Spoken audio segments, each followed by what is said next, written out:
I'm a 36-year-old guy, married for 8 years with 2 kids, and I'm also the only son of my aging father. My dad's been battling kidney problems for a long time, but in the past couple of years, things have taken a sharp turn for the worse. These days, he needs dialysis twice a week. He used to be able to get there on his own, but over the last year, he's started asking me to go with him more and more. His body's just getting weaker, and it shows. So, I built a routine around him. I made it non-negotiable that I'd be the one to take him to each dialysis session. He needs me now, and I can't imagine letting him go through that alone. Since the sessions are twice a week, I locked in Saturdays and Wednesdays. Saturdays are easy, that's my day off. Wednesdays, I worked it out with my boss to leave early, and I make up the hours at night after getting back from the hospital. I've been with this company for 10 years. My boss knows I put in the work and that I'm loyal, so he didn't hesitate to approve it. No issues there. But the real challenge? That started at home with my wife, Aile, who's 34. When she found out I'd be taking Dad twice a week, she was clearly upset. She'd never loved the idea of me helping him, even back when I'd go just occasionally, though she never outright complained. But once she realized I was committing to it every week, she couldn't hold back anymore.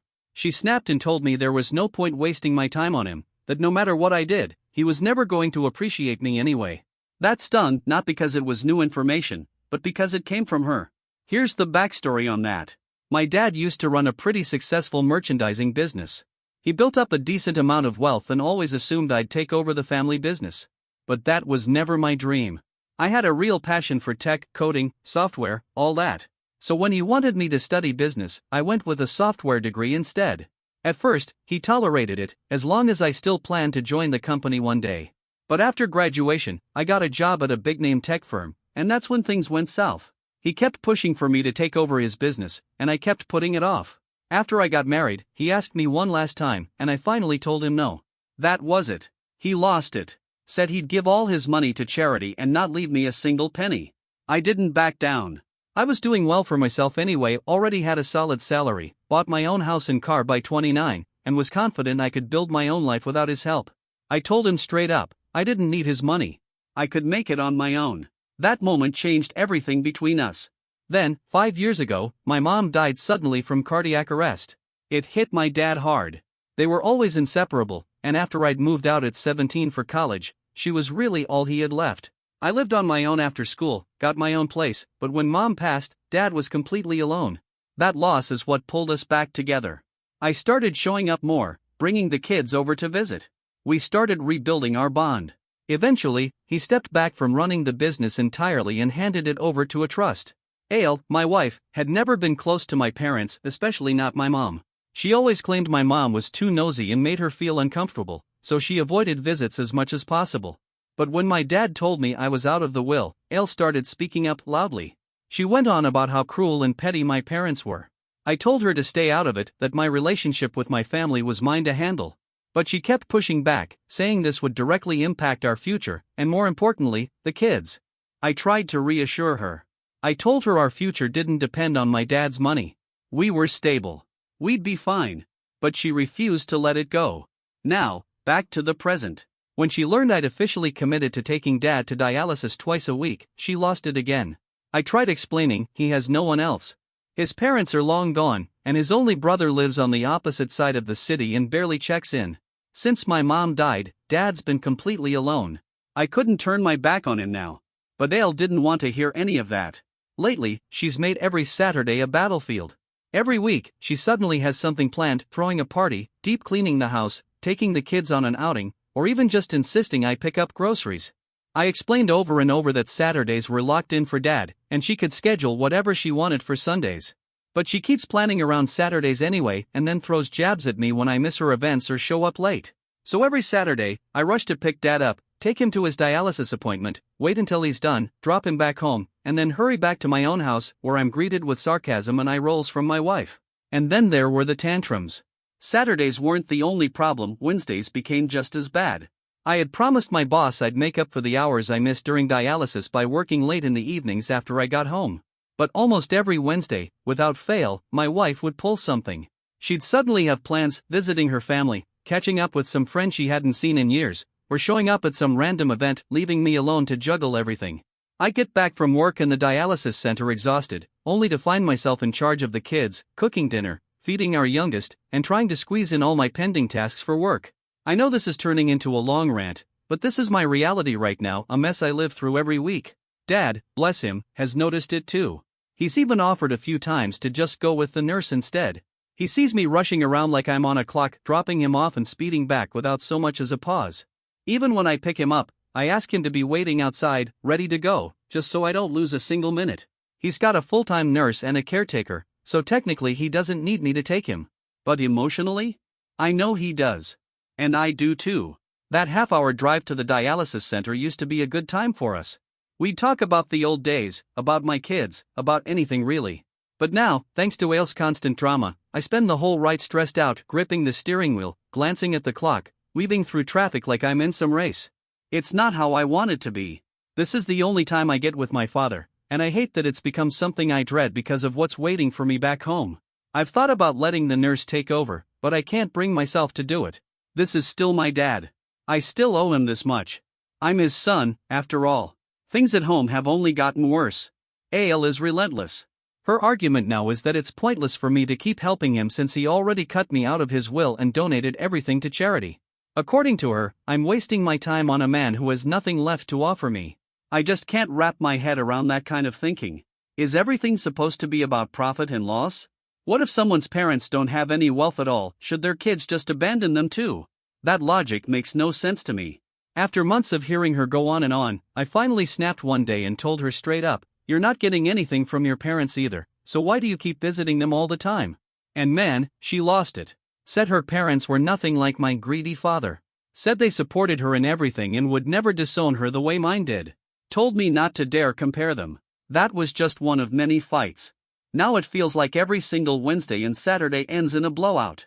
At first, she'd just argue with me in private, but lately, she's started screaming at me in front of the kids. I've even overheard her talking badly about my dad to our children, trying to turn them against both of us. The moment I heard it, I stepped in, and that just set off another war between us.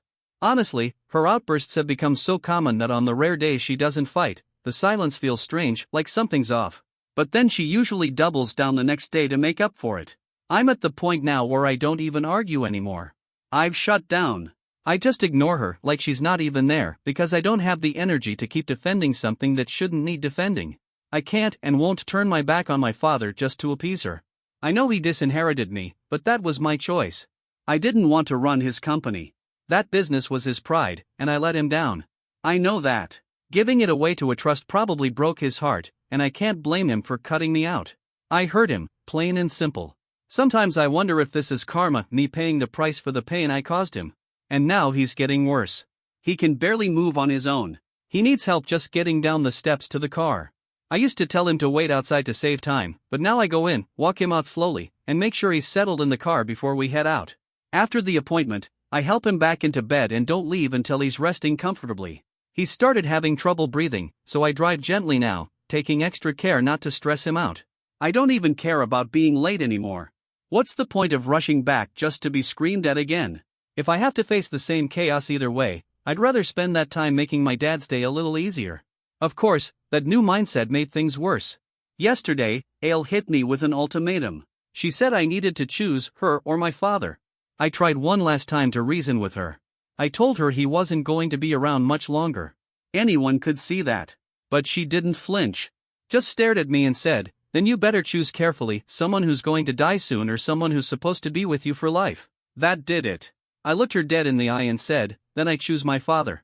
Because I'd rather stand by a dying man who still has a heart than someone alive who has none." She packed her things and stormed out. And I didn't stop her. Honestly, I think we both needed the break. She needed time to cool off, and I needed room to breathe. Since she left, I've been taking care of the kids, keeping the house in order, and still showing up for my dad. And the house? It's calmer, quieter. And even though I'm stretched thin, it feels a little more like peace. Even with everything on my plate, the kids, the house, my job, I've felt more relaxed than I have in years. Her absence brought a strange kind of peace. 2 days ago, I got an enveloped divorce papers. Honestly, I had a feeling it was coming, but I didn't expect it so soon. Still, when I opened it, I didn't feel dread. If anything, I felt a wave of relief. I didn't even hesitate. I signed and sent them right back without a word. Surprisingly, she didn't ask for custody of the kids. That was the only thing I had been truly concerned about. But it was clear she didn't want them.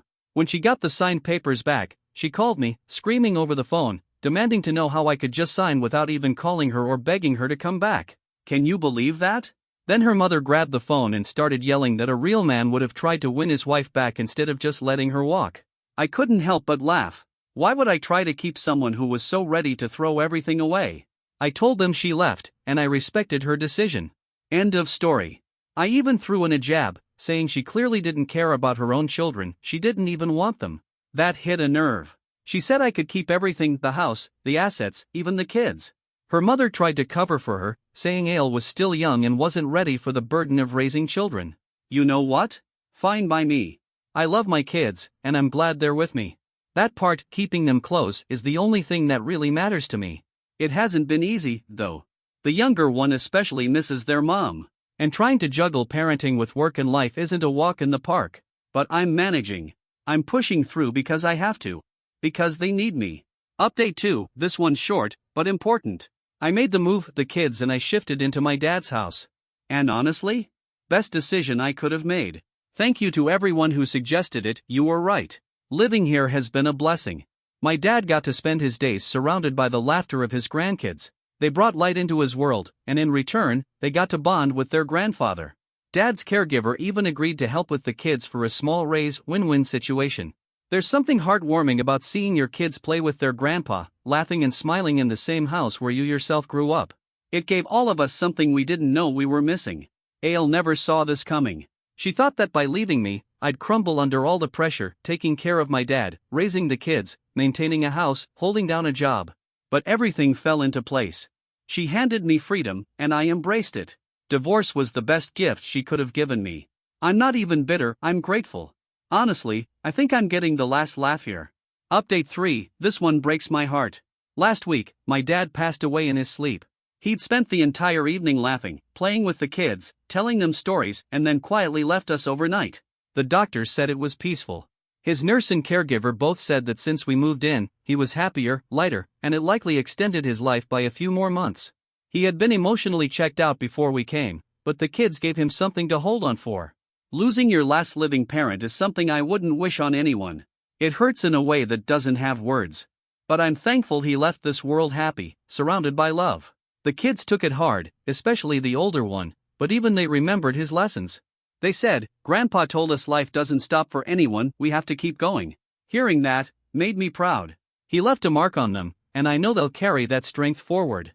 But then came a shock I wasn't ready for. Dad's lawyer contacted me a few days after the funeral. Asked me to stop by the office to go over the will. I told him there was no need. Dad had already made it clear he'd left everything to the trust. I was okay with that. I even asked if I needed to vacate the house now. The lawyer chuckled and told me to come in anyway. When I arrived, the trustees were already there. The lawyer began reading the will, and my heart nearly gave out. My dad had never removed me as his heir. In fact, everything, the house, the business, the wealth, had been left to me. I stood there in complete disbelief. I asked if this was a recent change, something he updated after I'd moved in and started helping. The lawyer shook his head and said, "No. It was never changed. You were always his heir." I broke down. I couldn't stop crying. All those years I thought he'd given up on me, and it turns out, he never did. Maybe he just said those things to push me to carry on the legacy. Maybe he thought cutting me off would get me to take over the business. But in truth, he never gave up on me, not once. The lawyer comforted me, told me Dad was proud that I followed my own path, that I didn't bend under pressure, not even his. He admired that. He was proud of me not just as a son, but as a man. The business is now mine to run. The lawyer said if I want, I can take it back from the trust and operate it myself. And I think I will. My father let me chase my dream. Now it's my turn to carry his forward. When I got home, I told the kids about their grandpa's will. He even left a share of the wealth for them, to be accessed when they turn 18. Today we visited his grave with flowers. We sat there quietly, remembering him, soaking in the peace. It's been a tough season, but I feel stronger because of everything he left behind, not the money, but the lessons, the love, the legacy. Update 4, like ants crawling back to sugar, they showed up. A month after Dad's passing, I officially took over his company. I quit my old job, rented out my personal house, and stayed put in the family home with the kids. It just felt right. The kids felt close to their grandpa here, and so did I. But the moment word got out that I'd inherited everything, we suddenly had visitors. Old neighbors, long-lost cousins, forgotten friends, all dropping by to check on us. And guess who else came knocking? Ale. With her parents. They showed up pretending to be grief-stricken, claiming they had no idea Dad had died or they would have been at the funeral.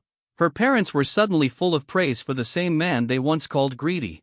Ale hugged the kids and sobbed, saying how much she missed them. I asked her straight, if you missed them so much, why didn't you try to contact us for nearly 8 months? She mumbled something about stopping by the old house and finding it locked. What a joke. I told her, and you didn't think to call or message? You just gave up on your own kids? She went silent. Then her parents pulled out the classic guilt trip, saying we should let bygones be bygones, and now that Dad was gone, the kids needed their mother. Maybe we should reconcile. I laughed in their faces. I reminded them that the kids needed her most when she walked out. Now, they'd adapted to life without her, and I wasn't about to drag her back in just because it suited her now. She started crying again, and her parents gave us space. She held my hands and begged me to give us another chance. Told me she missed me, missed the kids, missed the life we had. I told her the truth, you don't miss me. You miss the money. You and your parents are here because you found out I inherited everything. You called my dad greedy, now you're here for his money. She looked hurt, but I didn't care. I wasn't wrong. Then she changed her tune, said she'd only been begging because she loved me, but now? Now she'd take what's rightfully hers. Claimed she never asked for alimony during the divorce, but now she wanted half of everything, including my dad's wealth. I laughed in her face again and told her to do whatever she wanted, but she'd never get a cent. She cursed me and stormed out. Later, I sat down with my lawyer to discuss it all. He told me not to worry, she didn't have a leg to stand on. The divorce was finalized before I inherited anything. Plus, I had full custody of the kids, which strengthened my position even more. Still, he advised me to be cautious about letting her spend time with them. She could try manipulating them for custody just to get access to money through child support and legal pressure. I owe that man a thank you. He's right. I'm going to supervise any interaction she has with them from now on. I've also started spending a lot more quality time with the kids, helping them through the grief, giving them all the emotional support they need so they never feel the need to run back to someone who abandoned them. Running the company has given me more flexibility. I'm finally able to manage life on my own terms. And you know what? I'm planning a trip, me and the kids. We're heading to the Bahamas. Not because I suddenly have money to burn. I could have afforded it before, I just never had the time. Now that I do, I want to give them something special. Something joyful. Something earned. As for Ale? I haven't heard from her since her little stunt. But I'm guessing she's busy, knocking on every lawyer's door in town, trying to find someone desperate enough to help her take what was never hers to begin with.